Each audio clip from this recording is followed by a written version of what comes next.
New Orleans Saints played another preseason game, and they did not score again touchdown-wise in the first half, and they lost 28-19. Mm-hmm. A little troublesome. Was it? A little troublesome. It's not great, Bob. Well, I mean, I'm watching that game, and I'm sitting there, and I'm like, all right, I need to watch this. I need to come up with good talking points on this quarterback battle. And I'm sitting there, I'm watching, and like the game ended, and I'm like, I got nothing. I got really nothing. Both quarterbacks, they look fine. They look fine. They're working the offense. Y'all, listen. The quarterbacks actually are not the issue like Flynn's been trying to tell you. Am I saying that you've got Drew Brees, Peyton Manning, Tom Brady? No, I'm not. But the operation of it is actually on schedule. Like the operation of it, getting in and out of the huddle, getting in the right checks, making the right read, like there's so much good in there. Now, I'm not going to sit here and lie to you and tell you that the ceiling's incredibly high, but I don't think the floor is as low as we think. Nobody knows what the ceiling really is, right? Because you're not going to know. Like you aren't going to know. I don't think they're going to be generational, but right. Like my whole point in saying that, and you're right, but my whole point is like the floor is not as low as people think. No, like when you watch just go watch the tape. When there's struggles with the New Orleans Saints offense, I don't circle the quarterback position very often with the negative plays. No. They have a real issue in the interior of their offensive line. We've talked about it to nauseum. We've talked about it, but it's still there, and it's not going away. And I just don't understand how it's gotten so poor. Now, Cesar Ruiz has always been inconsistent, but I don't see the highs anymore. He graded out at 47% this week. Y'all know, look, we love to go out here and raw dog some PFF grades. It's what we do. All right, so we check these often, and we'll go and we'll see, and does it match up with the tape? 95% of the time it does. The tape says he played at a 47%. And we're talking about run blocking was a 45%. Pass protection was a 49%. So he didn't do either one of them well. And you hate to keep picking on the same player over and over again. It's not just him. It's both guard positions. But it's got to go so far up from where it's at right now. Now, Eric McCoy, who hasn't played much better. And he's maybe the best overall offensive line been on the team. I understand that. But he should be rusty. He played better. When you're a young quarterback, old quarterback, 5 minutes in or 15 years in, it doesn't matter. If you don't have a chance to step up in the pocket with confidence, you're not going to be any good. And I didn't play the position, and I can tell you that, because as a pass protector, whenever there would be a linebacker through the A gap, I knew, all right, I don't just have to win here. I got to dominate, because if I don't, I'm going to screw the quarterback, because he's not going to have anywhere to step up. If I've got pressure from the outside, I can find a way to get a throw off. If I've got pressure right now through the A and B gaps, I've got nowhere to go. It doesn't matter if you're Lamar Jackson or if you're Peyton Manning.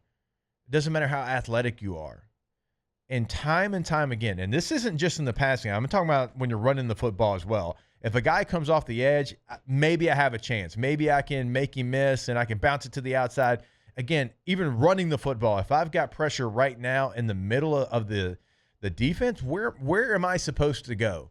If the guy's doing his job containing on the edge and I've got immediate pressure from the A and B gaps, what am I supposed to do? And so that's why I say, like, when you watch the tape, the quarterbacks actually are doing everything they're supposed to be doing as far as keeping the team on schedule. The operation of the offense actually has been better than I thought it would be.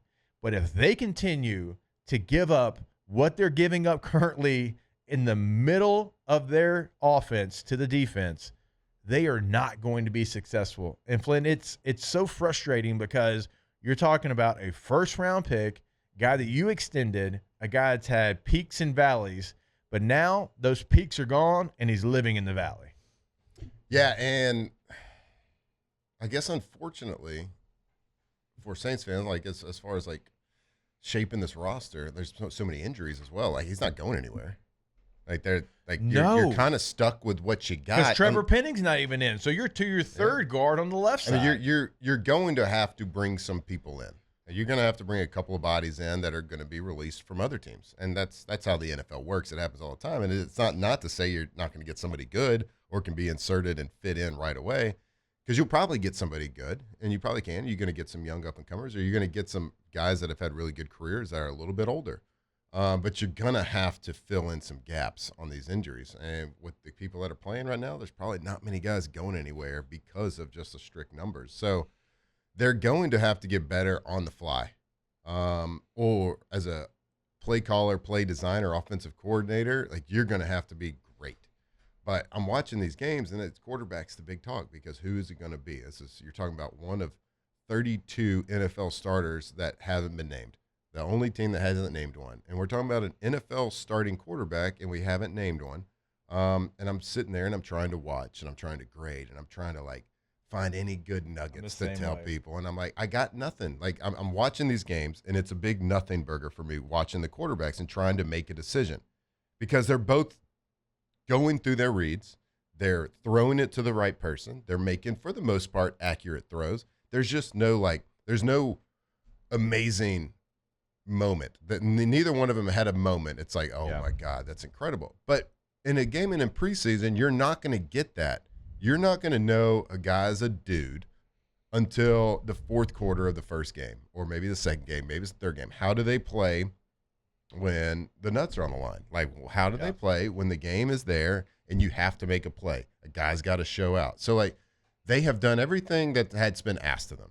Like, they maybe if Spencer Rattler hits that skinny post off the play action, maybe it's an RPO, the little 5-step skinny slant, glance route, bang gate, whatever you want to call it. If he hits that, maybe that throw gets him the starting nod for week one. If he just hits that one, I mean, and he still should have made the catch, but he should have made a better throw. Then you look, Chuck, he played well, but he made some bad throws too. Like, it's just there was no knockout blow by either one of them. And that's okay, because they still played within the offense. They played within the system, and they played fine. Like, they didn't play bad. Fine's actually a good word. Fine. But, like, what the way the protection was, but, like, the play calling too. We weren't pushing. We weren't throwing punches out there from play. Like some guys like to go out there with their starting offense. It feels real vanilla right now. Yeah, as play callers and some head coaches' philosophy, I'm gonna go out there with my starters, and I'm gonna try to play. I'm gonna try to hit some deep passes because I want my starters out of there. So we're either gonna score quick or we're gonna punt, and I'm gonna get my starters out. We didn't do that. We tried to work our offense and try to run as much as we can and get improvement with the offensive line, hit smaller passes, let them work through these checkdowns. It just wasn't any pushing the ball down the field, which again, it's fine too. Just everything about the quarterback battle has been fine. Now you have to make a decision, and you got to roll. So we've been saying that we think Spencer, from experience, is a guy. But in all honesty, with the offensive line play that we've seen, you're going to need both these quarterbacks to play well at times this year. It's just factual. Yeah. I'm Jake laughing, Hayner, get your mind right, Jake. I know. It's so. And we got some chatter in the chat that actually, like, I agree with what you're saying, because I do think Tyler Shuck does have, like, probably the higher ceiling of what he can do, maybe. Based on what? I mean, I think they both have high ceilings. Like, they both can run. They both have big arms. They both spin it well. Like let's look at their stats. I guess probably just because of where he was drafted, and look, and we get enamored by the height and the arm. I get that, but here's why I've been saying Spencer Rattler's your starting quarterback. Because it's going to be so off schedule with what you have in front of you. And I think and this probably is not fair to Tyler Shuck, because I feel like it's been a very even battle. But because Spencer Rattler makes better plays when he's off schedule compared to Tyler Shuck, he might get the starting job because of that. Because, look, Spencer Rattler dealt with this when he was at South Carolina. Like, he was running for his life, but still would light it up. I just don't think you're going to get clean pockets very often. I think there's going to be chaos. And I think with that, Spencer Rattler gives you the best opportunity, because he does make plays when he's got to improvise back there, when he doesn't have a clean pocket, better than Tyler Shuck right now. So, again, it's probably not fair to Tyler Shuck, but in a position battle that's as close as this one is, what's going to be the deciding factor if I was naming a starting quarterback? It would be the off-schedule plays that Spencer Rattler can make because you're going to live off schedule. Tyler Shuck, 67% completion, 333 yards. Spencer Rattler, 70% completion, 295 yards. Shuck, 1 TD, 1 interception. Rattler, 1 TD, 1 interception. Decide. Go. I'm going Rattler. I'm going Rattler, too. I'm going to rat that. You need them both. You're gonna need. I really like. I hate that it's true, I think they both. but I do think they're both going to have to play. Yeah, for sure.